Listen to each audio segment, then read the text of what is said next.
কাজ করবেন, এটা এর উপরে বাচ্চাকে নিয়ে তখন চিন্তা ভাবনা করবো। এবং সেক্ষেত্রে এই যে আমাদের এক্সক্লুসিভ আমরা আসবো যে আমাদের যে মিনিমাম ডায়েট, এটা একেবারে খুবই গুরুত্বপূর্ণ সময়।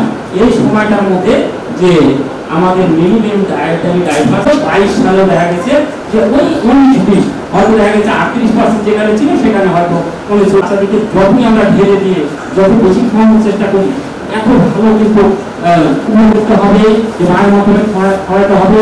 বাচ্চা যখন মায়ের দুধ খায় ওই বাচ্চা কি পাবে না। এবং সর্বশেষে 5 বছর পর্যন্ত এই সময়টা একটু গুরুত্বপূর্ণ। ভিটামিন এ বড় সোর্স হলো প্রাণী, যে তারা এটা বিশেষ করে আর শুনে আসছে যে রেটিনল আকারে, আর ভিটা ক্যারোটিন আকারে আসে হলো যে আমাদের শাকসবজি থেকে পাচ্ছি।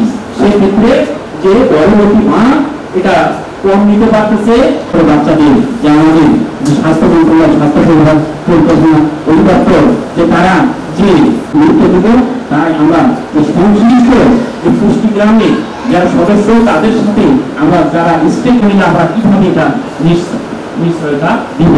তারপরে এই যে আয়রনের অভাবে এরা আগে একটু রক্তক্ষয় হয়ে যাচ্ছে, তাদের শরীরটা যে ভালো রাখার জন্য যখন বেশি পরিমাণে পুষ্টিকর শোষণের জন্য রক্তের প্রয়োজন ধারণ করেছে, এর মধ্যে আছে লাল রং ধারণ করেছে, এর মধ্যে আছে। কিন্তু দেখা যাবে আমার বাচ্চাকে ব্রয়লার মাংস খায় নিয়মিত, আমি নিজে ব্রয়লার মাংস পছন্দ করি, আমি কিন্তু খাই। কিছু মন্তব্য করে কিন্তু মানুষকে এরকম ভাবে কি বলবো ডিমোরালাইজ করে, তারা খেতে চায় না বা তাদের ভয় দেখানো হয়। ব্রয়লার মাংস ঠিক আছে অ্যান্টিবায়োটিক খাওয়াটা নিচ্ছি, সেইখানে আমাদের যে সবচেয়ে বেশি এনিমিয়াটা হচ্ছে। দেখতে পাই কিন্তু ভিতরে ক্ষুধাটা দেখতে পাই না, আর ভিতরের ক্ষুধাটাই মেইন কিন্তু আমাদের জীবনে প্রভাব ফেলতেছে। আর এই ভিতরের ক্ষুধার বিপদ করছে না আপনার আমার দিনদানা রোগ হয়ে যায়। যদি মা ভিটামিন এ অভাবে হবে তাহলে ওই বাচ্চাটি ভিটামিন এ জাতীয় খাবারগুলো আছে কোথায়? ভিটামিন এ জাতীয় খাবারগুলি যে আমাদের যে শাকসবজি কিছু আছে। অনেক প্রোগ্রাম হচ্ছে, আপনার ক্লান্ত নাকি বা যে কোনো সামাজিক অনুষ্ঠান করলে প্রাণী সম্পদের প্রয়োজন বেশি থাকে। তো তারপরে বাচ্চাদের কথা চিন্তা করি, আসলে কিন্তু বিভিন্ন বয়সের পুষ্টির দরকার।